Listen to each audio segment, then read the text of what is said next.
Budget নিয়ে আমি খুব সমালোচনা শুনিনি সংসদে, কিছু শঙ্কা শুনেছি।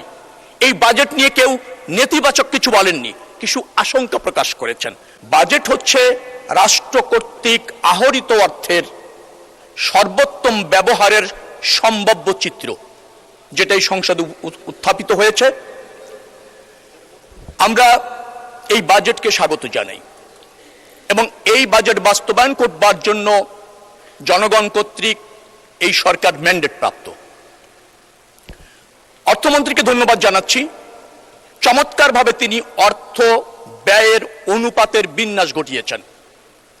সামাজিক অবকাঠামো খাতে প্রায় 30% মতো বরাদ্দ রেখেছেন, ভৌত অবকাঠামোর ক্ষেত্রে 18% উপরে বরাদ্দ রেখেছেন, সাধারণ সেবার ক্ষেত্রে 26% মতো বরাদ্দ রেখেছেন।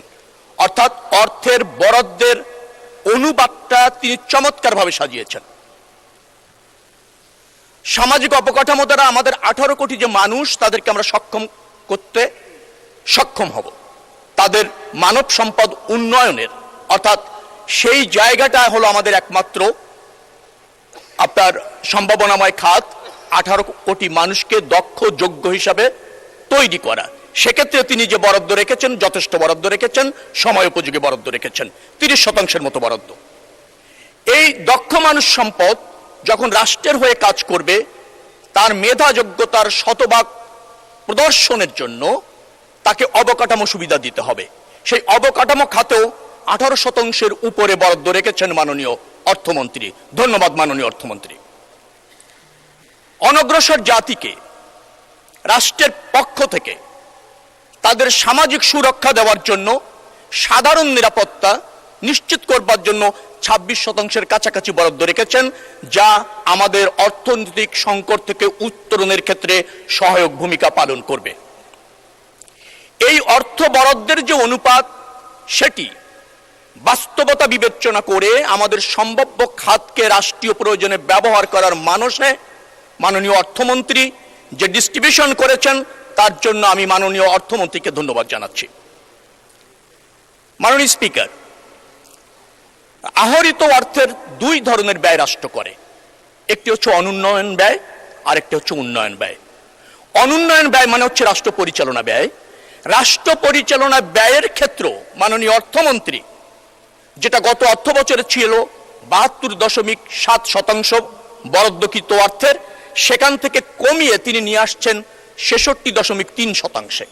তার মানে অপচয় রোধ করেছেন, অপ্রয়োজনীয় অর্থ ব্যয় করছেন না, অর্থের সর্বোত্তম সদ্ব্যবহার করছেন মাননীয় অর্থমন্ত্রী তার এই বাজেটের মধ্যে। এটা অবশ্যই প্রশংসার দাবি রাখে। অ্যাট দ্য সেম টাইম তিনি উন্নয়ন ব্যয় বাড়িয়েছেন। যে উন্নয়ন ব্যয় গত অর্থ বছরে ছিল, অর্থাৎ 2025-26 অর্থ বছরে সেটি ছিল 27.3%, সেটাকে তিনি বাড়িয়ে 33.7% করেছেন। অর্থাৎ উন্নয়ন প্রয়োজন, দীর্ঘদিনে বিধ্বস্ত বাংলাদেশ, অবকাঠামো উন্নয়ন, এডিপির বরাদ্দ 3 লাখ কোটি টাকার উপরে, এডিপি ছাড়াও আরো 16,000 কোটি টাকা উন্নয়ন ব্যয় রেখেছেন। সবকিছু মিলিয়ে বাংলাদেশের মানুষের উন্নয়নকে অগ্রাধিকার দেওয়া হয়েছে এই বাজেটে। এই জন্য মাননীয় অর্থমন্ত্রীকে আবার ধন্যবাদ। অনুন্নয়ন ব্যয়ের মধ্যে যেটা ফ্যাসিস্ট সরকার এই জাতির জন্য কলঙ্ক হিসাবে চাপিয়ে দিয়ে গিয়েছিল, অর্থাৎ প্রচুর ঋণ, সেই ঋণের সুদ দেওয়ার জন্য 13.6% অর্থ দিতে হয়েছে বর্তমান সরকারকে, যেটা অনাকাঙ্ক্ষিত ছিল।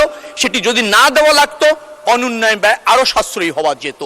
কিন্তু আমাদের অর্থনীতির বাস্তবতায় এই সীমিত অর্থ থেকেও সেটা যোগান মাননীয় অর্থমন্ত্রী দিয়েছেন এবং সেখানে 11% উপর ভর্তুকিও তিনি বরাদ্দ রেখেছেন, যা প্রশংসার দাবি রাখে। বাজেট নিয়ে আমি খুব সমালোচনা শুনিনি সংসদে, কিছু শঙ্কা শুনেছি। এই বাজেট নিয়ে কেউ নেতিবাচক কিছু বলেননি, কিছু আশঙ্কা প্রকাশ করেছেন। কোথায় করেছেন? সেটি হচ্ছে রাজস্ব আয়ে ঘাটতি হতে পারে। রাজস্ব আয়ের ঘাটতি হবে না, কারণ চালানের মাধ্যমে রাজস্ব সংগ্রহ করা হবে, কর অব্যাহতি হ্রাস করা হবে, রাজস্ব ফাঁকির ক্ষেত্রে চিহ্নিতকরণ করা হবে এবং ভাট কাঠামোতে নতুন বিন্যাস করা হবে। অতএব রাজস্ব ঘাটতি আমি দেখছি না।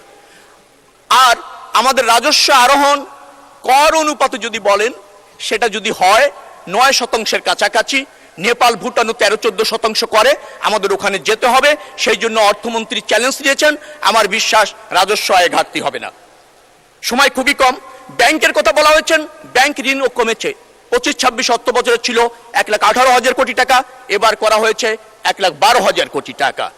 আমার মনে হচ্ছে যেভাবে কর্মসংস্থান সৃষ্টি হবে এবং আমাদের আপনার মূল্যস্ফীতি হ্রাস পাবে, তাতে জনগণের সঞ্চয় বাড়বে, অত ব্যাংকের অর্থের ঘাটতি কিন্তু হবে না। মাননীয় স্পিকার, ঘাটতি বাজেট কথা বলা হয়েছে। কর যদি আহরিত হয়, রাজস্ব ঠিকমতো যদি আহরিত হয়, ব্যাংক থেকে যদি লোনটা যেটা নির্ধারণ করা হয়েছে পাওয়া যাবে, ঘাটতি বাজেট হওয়ার কোনো সুযোগ থাকছে না। মাননীয় স্পিকার, ঘাটতি বাজেটে কথা বলা হয়, মার্কিন যুক্তরাষ্ট্র আপনি যান, সর্বশেষ বাজেটে 5.5 জিডিপির ঘাটতি বাজেট। পৃথিবীর সবচেয়ে বড় অর্থনীতির দেশ। আপনি চীনে যান, সেখানেও 4% জিডিপি ঘাটতি বাজেট। অতএব এই ঘাটতি বাজেট আমাদের এই দুরবস্থার মধ্যে আমরা সক্ষম হব এটা মিট আপ করতে এবং অ্যাচিভ করতে। মাননীয় স্পিকার, আমরাই জানি একমাত্র কিভাবে বাজেট বাস্তবায়ন করতে হয়। কারণ আপনি যদি 1974-75 বাজেট যান, বাকশালী সরকারের সময় ছিল মাত্র 1056 কোটি টাকা। জিয়াউর রহমান 78-79-তে মাত্র 2 অর্থ বছরের ব্যবধানে সেটাকে 2700 কোটি টাকা করেছিল, প্রায় 2.5 গুণের উপর বৃদ্ধি করেছিল। মাননীয় প্রধানমন্ত্রী বেগম খালেদা জিয়া 2001 থেকে 2006 ওই অর্থ বছরে 6.1 থেকে 6.9% প্রবৃদ্ধি অর্জন করেছিল। অর্থাৎ 6.9% প্রবৃদ্ধি বিএনপি করতে জানে।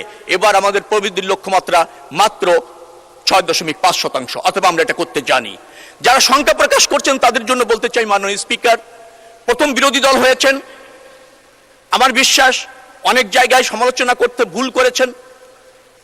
সরকারি দল এখনো হন নাই। আমার বিশ্বাস আর 2-4 বার 5 বার বিরোধী দল থাকলে আস্তে আস্তে তারা সমালোচনাটা বুঝে যাবেন। আমি ওই সমালোচনাকে খুব একটা আমলে নিচ্ছি না। মাননীয় স্পিকার, আমি যেটা বলতে চাই সেটা হচ্ছে বিএনপি জানে কি করণীয়। আমরা পথ খুঁজিনি, পথ দেখিয়েছি, বাস্তবায়ন করে প্রমাণ করতে চাই আমরা বাস্তবায়ন করতে জানি। বিরোধী দলকে বলবো আপনারা সহযোগিতা করুন।